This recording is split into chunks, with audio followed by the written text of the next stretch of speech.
dari kelompok 15 ingin mempresentasikan hasil kerja kelompok kami yang berjudul Pengertian Karya Tulis Ilmiah dan Sistematika Penyusunan Karya Tulis Ilmiah. Perkenalkan, saya Diana Eka Lestari. Saya Kristiana Safara. Saya Cia Uliang Balwe. Saya Ika Putri Majani.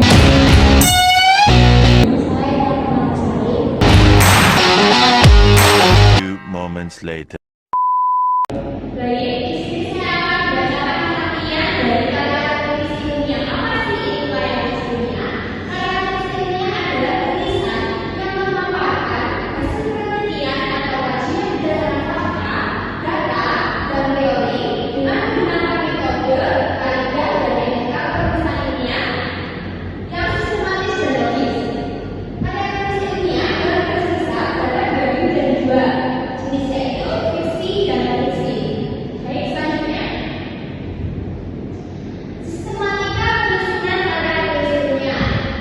Dari karya tulis ilmiah terdiri dari dua bagian, yaitu bagian awal dan bagian utama.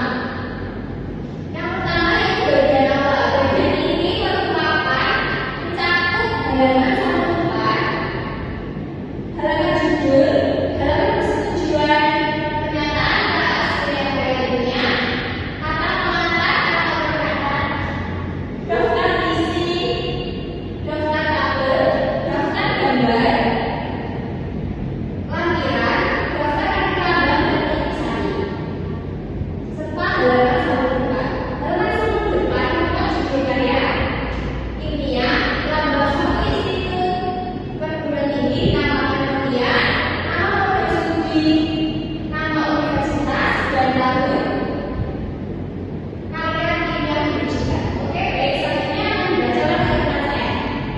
Baik, selanjutnya adalah halaman judul. Halaman judul ditulis di atas kertas putih dan berisikan informasi yang sama dengan satu depan kata ilmiah. Dan yang kedua adalah halaman kemudian memuat daftar halaman para pembimbing serta halaman pernyataan. Halaman ini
dari 250 kata.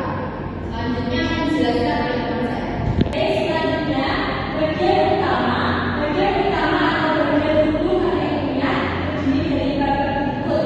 1. Pendahuluan, 2. Landasan teori, 3. Metode penelitian, 4. Hasil penelitian dan pembalasan dan 5. Simpulan.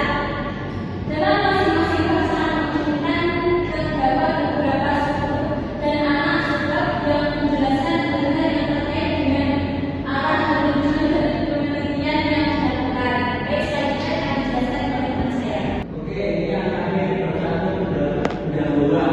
Bagian pendahuluan adalah bab pertama yang dituliskan dalam karyanya yang berfungsi mengantarkan pembaca untuk dapat mengetahui siapa apa yang diteliti, mengapa dan untuk apa diteliti, hukum diteliti, di mana diteliti dan bagaimana penelitian tersebut dilakukan. Oleh karena itu, di dalam bab pertama karyanya memuat 1. Latar belakang masalah, 2. Rumus masalah, 3. Pemetaan penelitian, 4. Tujuan penelitian, 5.